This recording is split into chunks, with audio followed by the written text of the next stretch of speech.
Assalamualaikum dan selamat sejahtera. Nama saya Wan Muhammad Nuhaiman. Boleh panggil saya Wan. Dalam video ni, saya akan menerangkan kepentingan matematik dalam kehidupan seharian dan cara untuk cemerlang dalam matematik. Okey, pertama, kenapa matematik sangat penting dalam kehidupan kita? Sebenarnya, matematik ni adalah salah satu subjek yang diajar kepada kita untuk menguatkan daya penyelesaian masalah.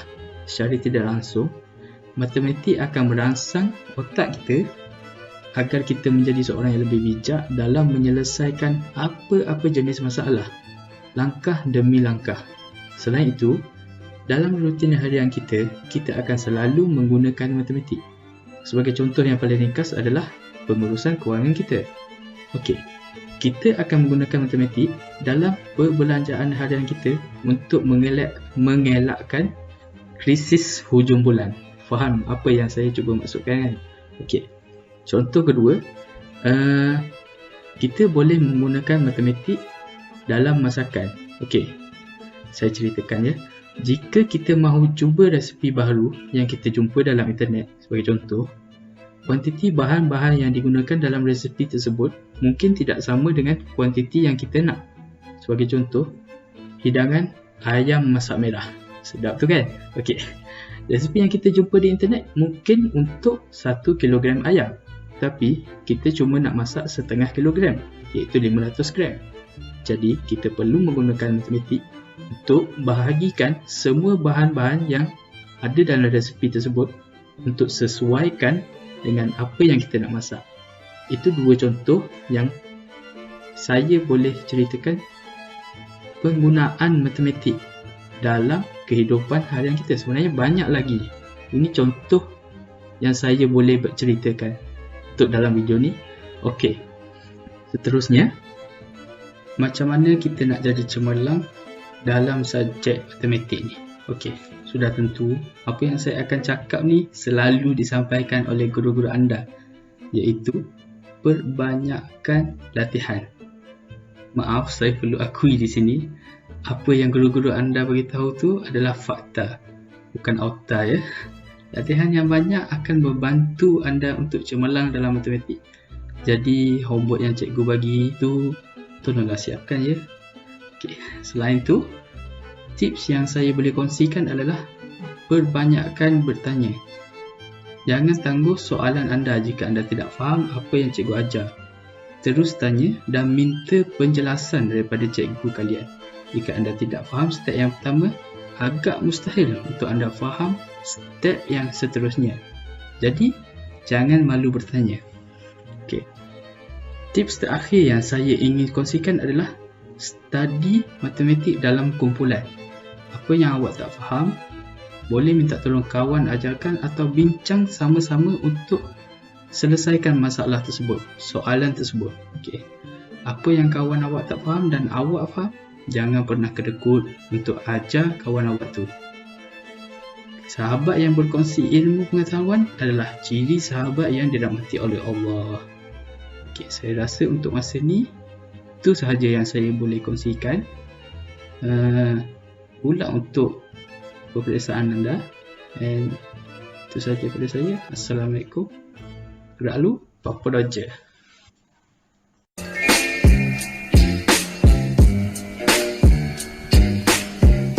Selamat pagi dan selamat sejahtera semua. Nama saya Chan Yusheng dari University Tun Hussein of Malaysia, UTHM.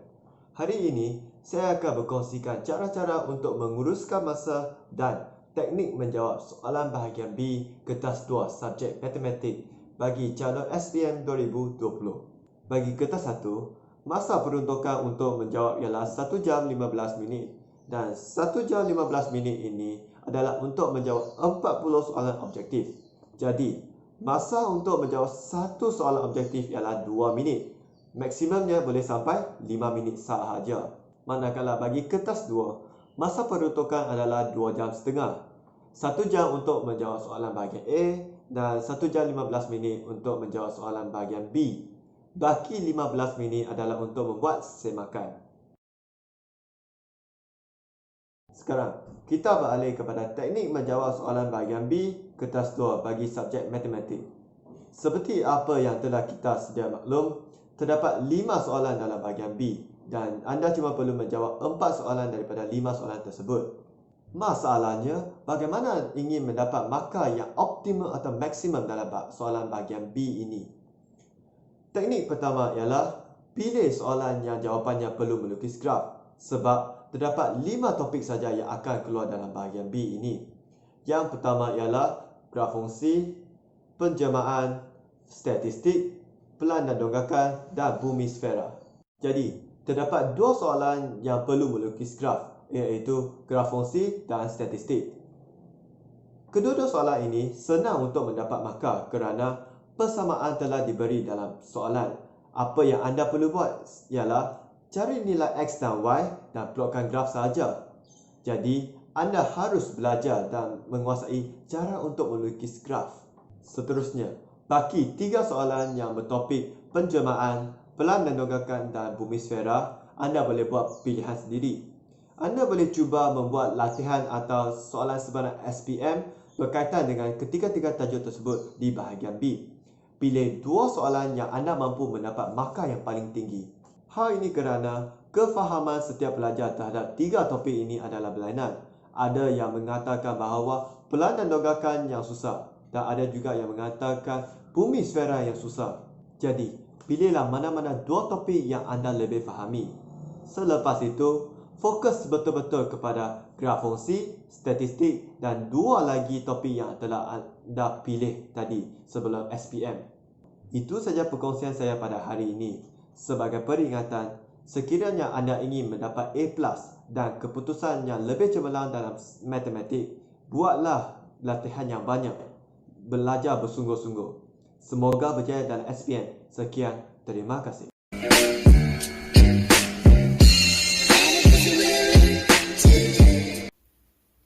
Selamat sejahtera semua. Nama saya Eng Chen Hui. Saya merupakan calon SPM 2019.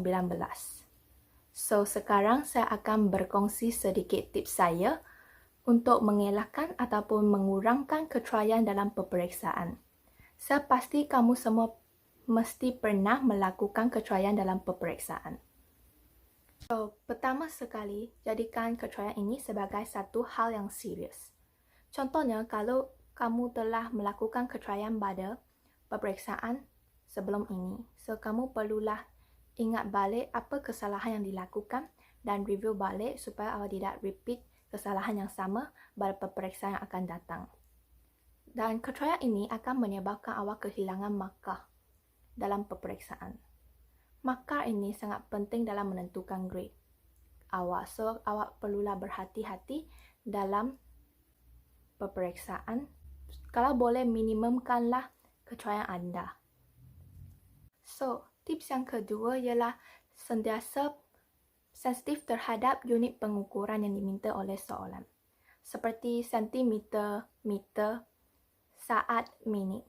So, unit pengukuran ini sangat penting.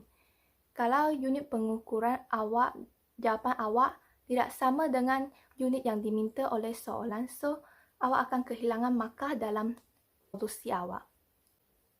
So, sebelum awak membuat suatu soalan, baca soalan dengan teliti dan alert dengan unit pengukuran yang diminta oleh soalan. Kalau boleh, gariskanlah unit pengukuran yang diminta dan selepas selesaikan suatu soalan, tengok balik unit pengukuran yang kamu dapat sama tak dengan unit pengukuran yang diminta oleh soalan, supaya awak tidak kehilangan markah dalam perkara yang kecil ini. So, tips yang ketiga ialah jangan terlalu bergantung pada mental calculation. So, biasanya kami akan menggunakan mental calculation ini dalam menyelesaikan soalan yang simple, seperti punca kuasa 4 ialah 2. Tetapi, kalau kita terlalu rush dalam menyelesaikan suatu soalan, kita mungkin akan tersilap juga. So, kalau boleh, gunakanlah kalkulator awak untuk menyelesaikan solusi matematik.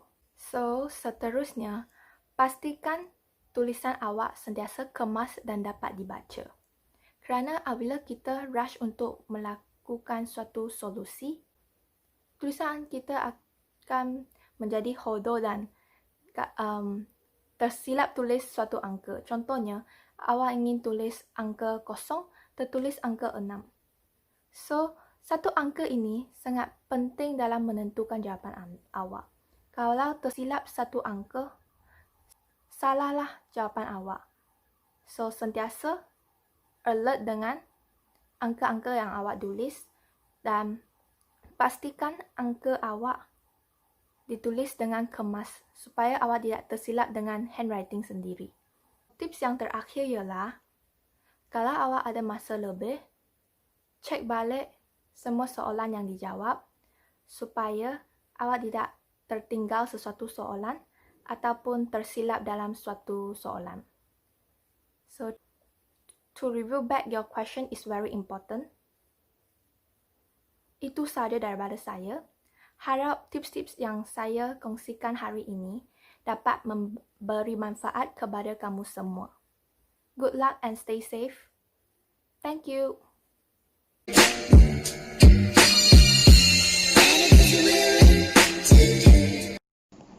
Salam sejahtera.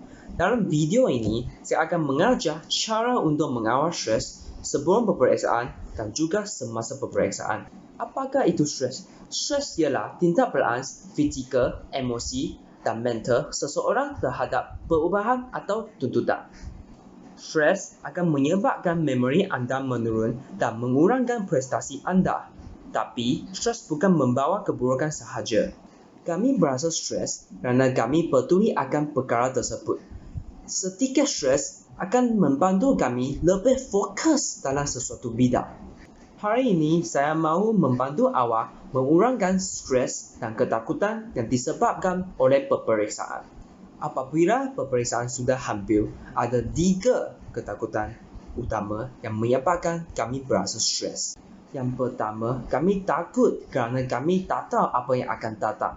Yang kedua, kami takut kerana kami rasa masih tidak bersedia. Yang ketiga, kami takut kehidupan kami akan tidak berjaya jika peperiksaan kami gagal. Untuk selesaikan ketakutan tak tahu apa yang akan datang, kami boleh bayangkan keadaan kami dalam peperiksaan. Contohnya, kami boleh melayari internet, mencari SPM past year dan buat past year tersebut. Kami perlu duduk di bilik yang senyap dan mengehatkan masa yang sama dengan SPM. Apabila masa dalam tamat, kami perlu berhenti menjawab dan menanda soalan tersebut. Dengan ini, kami sudah tahu keadaan kami semasa peperiksaan. Kami perlu mengulangi keadaan ini sehingga kami tidak berasa nervous semasa membuat past year question. Jadi, ketakutan tak tahu apa yang akan datang telah diselesaikan. Untuk selesaikan ketakutan berasa tidak bersedia, hanya satu cara untuk selesaikannya, iaitu bersedia sebelum peperiksaan. Kami perlu menyediakan diri sebulan sebelum peperiksaan. Contohnya, setiap hari, kami boleh meluangkan 2 jam sebagai masa pembelajaran.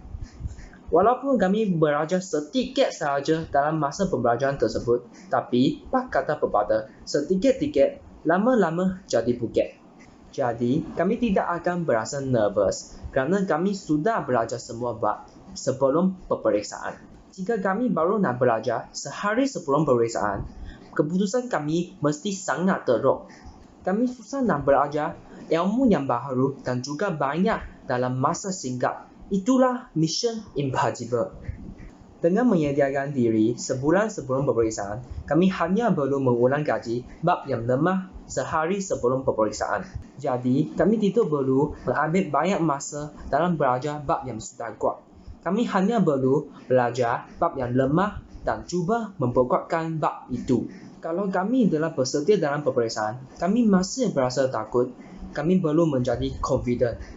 Kami percaya diri akan mendapat keputusan yang bagus dan cemerlang. Jadi, ketakutan berasa tidak bersedia telah diselesaikan. Untuk selesaikan ketakutan kehidupan kami tidak akan berjaya jika kami gagal dalam peperiksaan. Saya hendak memberitahu bahawa kehidupan kami tidak ditentukan oleh hasil peperiksaan.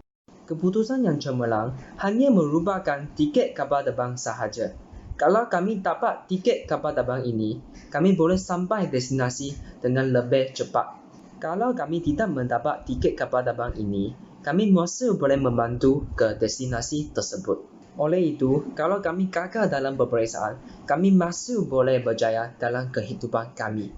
Kami hanya perlu lebih berusaha daripada orang lain. Kami tidak hebat dalam belajar, tidak bermaksud kehidupan kami pun gagal. Jadi, jangan berasa SPM merupakan perkara yang paling penting dalam kehidupan kami. Kami masih mempunyai banyak perkara yang penting dalam kehidupan kami. Oleh itu, jangan terlalu takut. Kami hanya perlu buat yang terbaik dalam peperiksaan sahaja. Itulah semua daripada saya. Saya berharap cara tersebut boleh membantu awak yang sedang menonton video ini. Sekian, terima kasih.